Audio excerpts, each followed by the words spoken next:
Hi there, and welcome back to my channel. My name is Maya, and I am here with all of my plants. And today I'm going to be sharing with you some plants that I am literally so excited to be growing. I could not be more excited about. I have been wanting to talk about these for a long while, but I have a hard time finding anybody who is willing to sit still long enough to listen to me ramble. So if you are here, thank you so much for joining me. Make sure you are in something comfy, grab a cup of tea and a snack, and let's jump right into it. So today I'm going to be talking about a pretty diverse collection of specimens that I have in my house. Some of them are new to my care, some of them are veteran members of the community, but either way, there's something that is sparking joy for me in some way. Most of them are flourishing and doing well under my care, and I will say that for the majority of them, even though they might be a little bit more unique, a little bit more challenging to find, they are pretty simple to grow. I will try to denote some things about growing them as I talk through each plant, but I think for many of them, for a beginner intermediate plant parent, they would be suitable for your home. But I'll try to talk about that a little bit more as we go through them. So I'm literally so excited. Let's jump into it. So the first plant I want to talk about is this Pilea Peperomioides. This plant was actually gifted to me for I think my 21st or 22nd birthday, probably my 22nd birthday. So I've had this for a minute. I turned 24 this year, and it has been with me through a lot. It has seen better days, worse days, but today it is doing pretty well. If you look back here on the back, and I'll see if I can get some close-up footage at the petioles, each of these little notches is where a little UFO-shaped saucer leaf has come out at some point. But it was very full when I got it. Definitely stressed it out a bit through moves, all sorts of things. And so it's a little bit naked at the bottom, but it is honestly taking off for me now. I've been giving her plenty of water, lots of bright light. I do find these really enjoy good light. It lives in my east-facing window, so it's getting that nice diffuse bright morning light, and it seems to really like it. The new leaves kind of emerge, like rolled up out of the top of the petiole, and they come out kind of like a little bit reddish, honestly, a little bit reddish pinkish. But I don't know, I really like the way it grows. I really like the color. I like the shape of the leaves.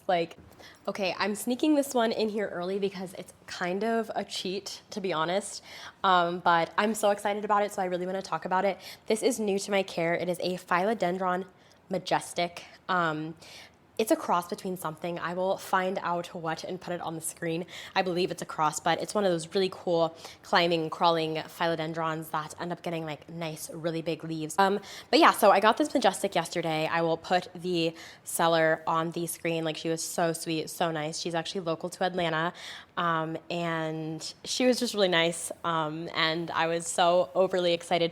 Oh my God, it actually has another leaf coming up from the bottom, or another shoot coming up from the bottom, which I didn't even see when I bought it.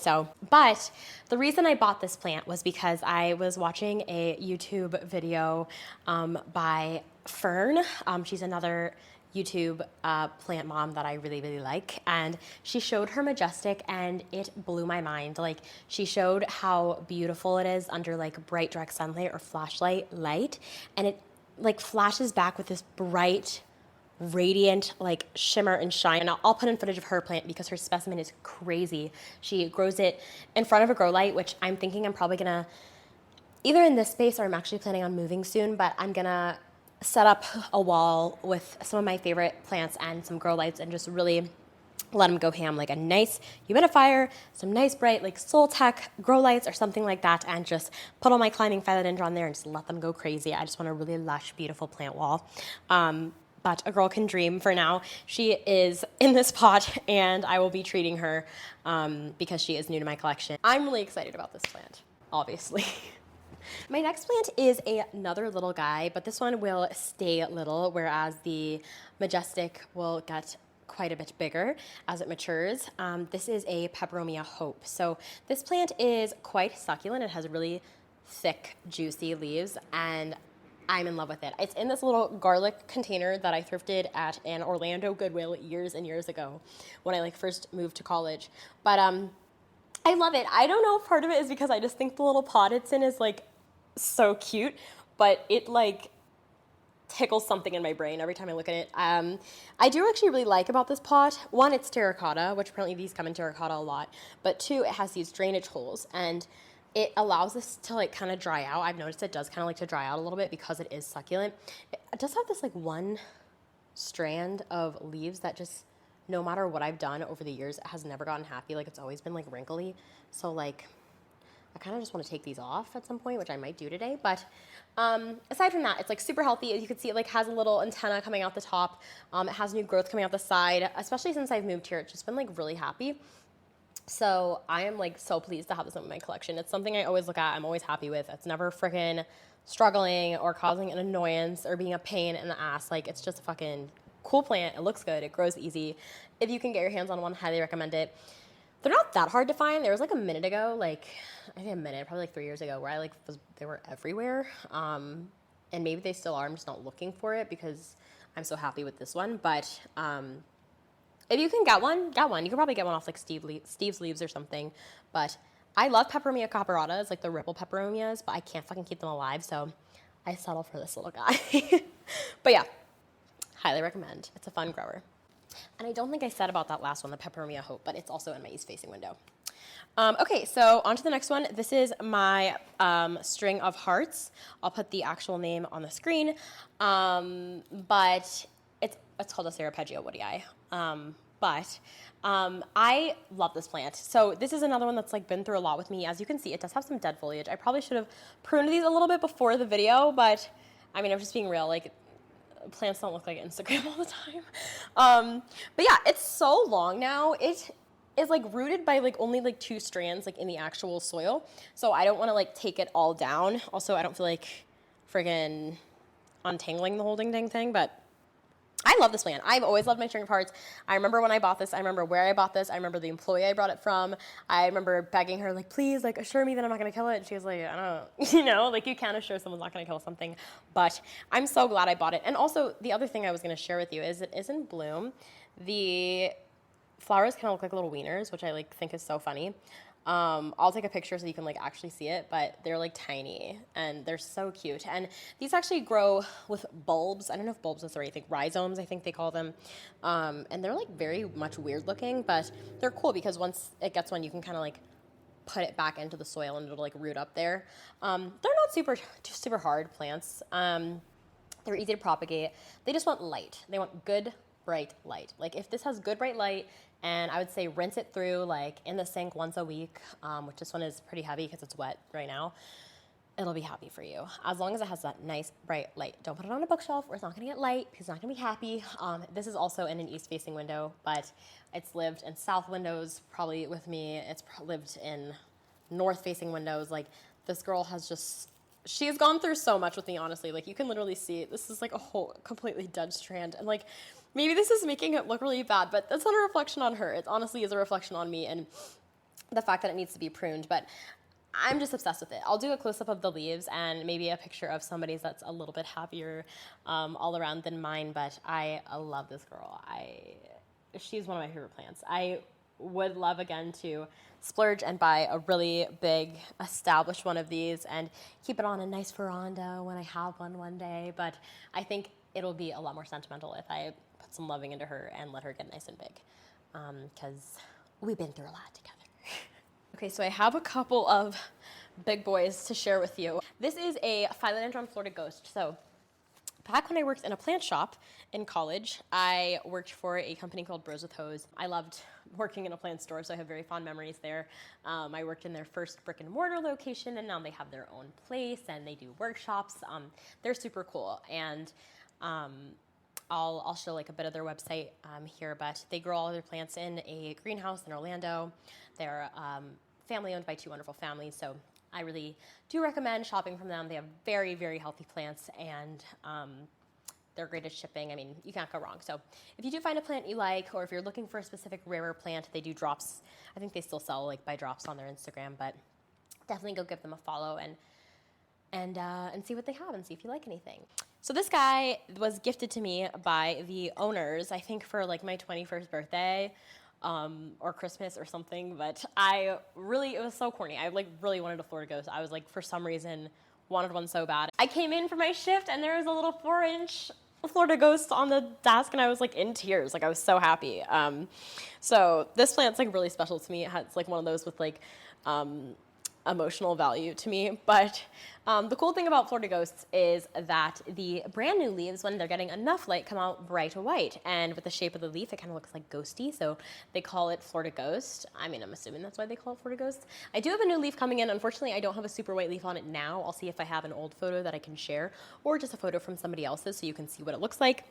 But as you can see, this thing is huge. Like it started out as a little 4-inch. I now have it in this pot, this white pot, and I don't know how big it is, but I have it on a pot. I have it in a moss pole. As you can see, maybe it's outgrown its moss pole, so it already needs a new one. It has some active growth points. Like this baby I cannot stop it from growing. Like nice, bright, east-facing light. I think it's always been in an east window for me, and water, and it's honestly so hardy too. Like it definitely had thrips, got thrips, maybe still has. It's the spider mites. I literally can never get rid of these motherfuckers. The petioles are really cool because they get like the sap on them, which is super sticky and annoying for clothes, but looks really cool. They're like red and bumpy a little bit, and they're just gorgeous. I mean, everything about this plant, the way it grows, the structure, the leaves, the color is amazing. I will point out that, I don't know why, they have, some people like say there's different like varieties. Like there's a mint version that is minty and not white, but that has not been my experience. I think the color is honestly dependent on the light that it gets and the environment you grow it in. But I do have some leaves like this one right here, never really turned all the way green. It kind of stayed this minty white color, which I'll try to take a picture, which I think is really pretty. I really like it, but just be aware of that. Like, I don't know, people are like selling them as mints, selling them as just sort of ghost regular. I really don't know what the difference is, but I just find with more light, it comes out white. They're a little bit pricier for sure because they are rarer, but they're great growers. And I would say this is a plant that you can bet on doing well if you're confident in your ability to grow most phylodendrons. Okay, next I have a really, really tiny guy. He is called a watermelon Discharia. I don't know how you pronounce it. This was also traded to me or gifted to me or something. I got it for free, I know that. And it was tiny when I first got it, like tiny, like a few leaves. And look how long it is now. This has also been a trooper, maybe 2 or 3 moves with me.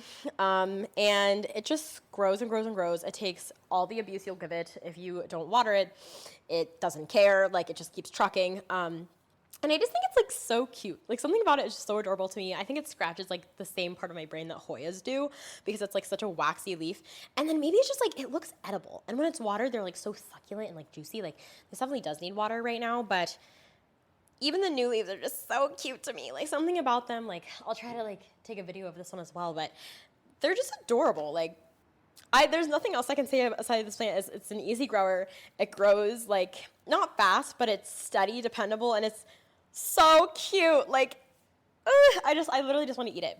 And my favorite candy is watermelon Sour Patch Kids, and this is like watermelon Discharia, so maybe that's why in my head, like, there's some sort of like weird association going on, and that's why like if you can get a hold of it or a cutting, even like I started with like a 2-leaf cutting, get it. It's so easy. I love this plant. I love it. That's all I'll say. And very last, but by no means least, is this Begonia maculata, which I have grown a lot of these over the years, a lot. I actually have one growing in my terrarium, which I think is a piece of my original OG Begonia maculata that I got years ago, but it kind of disintegrated on me. It is not the hardiest plant. Like, some plants, they go downhill and they'll bounce back, but with these, I find like once they start going downhill, like I struggle at least to bring them back. I don't know, I'm not a big begonia girl. Like I don't really like the begonia rexes or anything like that. So this is kind of the only begonia I think I've ever kept in my collection. But regardless, my mom bought this for me because I was going through it a couple weeks ago, and she surprised me with this, which made me so happy. I was so thankful. She's so great, and she's always like, you don't need any more plants, but then like she'll get me plants every once in a while, so I know she like still definitely supports my addiction, which at least it's a good one, right? But oh my god, party in the front, sexy adult party happening in the back. Like everything about this is so freaking cool. I love this plant. I don't know if this is true, but I've heard that this is a plant that Christian Louboutin was inspired to make the classic red bottom Louboutin heel after, which makes 100% sense.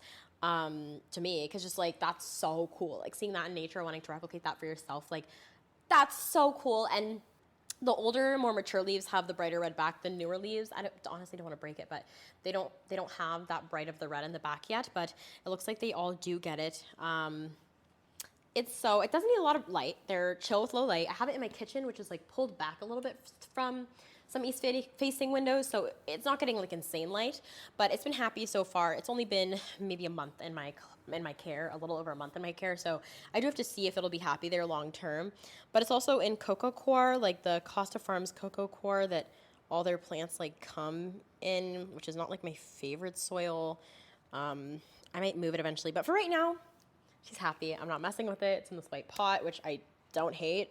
So it's just living in my kitchen. And if you do get a chance to get one of these, do it. I will caution you, they're probably like 20, 25 bucks. So they're not super expensive. But they're a decent amount of money for a plant. You can find them at most big box stores. I've seen them at Lowe's, Home Depot, Walmart, that kind of stuff. But I would say of the ones I've talked about today, this is probably, of the ones that I've had for a long time, this is probably the most finicky. Like this and the string of hearts are probably like the most challenging ones.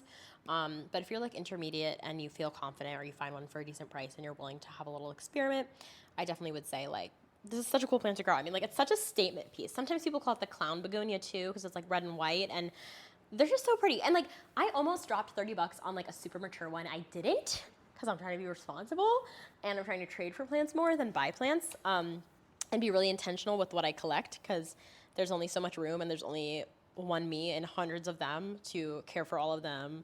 And I am struggling with pests. Like I want to care for what I have in my collection before I like hoard more. But that being said, it was so pretty. Like the mature ones, insane. Like if I have the space and the money and like reasonable amounts of time, like eventually if I come across a really nice specimen, I would definitely buy it and keep it as like a big heirloom plant, because freaking gorgeous. Like so pretty. I just love this plant. And that is actually it for today. That is all I have to share with you. I say all. I know that was a lot. We had some phylodendrons. We had some peperomia. We had a Discharia. We had a begonia. So honestly, I feel like that was a really diverse sampling of different plants. There were lots of different light preferences, watering preferences. I think if you're looking for something a little bit more unique, a little bit more funky, definitely one of these. If you can pick one of them up, one of them that speaks to you, go for it. Thank you so much for watching. Thank you for listening and for letting me share my passion with you on Instagram. I'm at Maya and her plants. And as always, please feel free to leave comments below if you have any questions or any suggestions for future videos. That is all for this video. I will see you in the next one. And until then, make sure you're watering your plants and hydrating yourself too.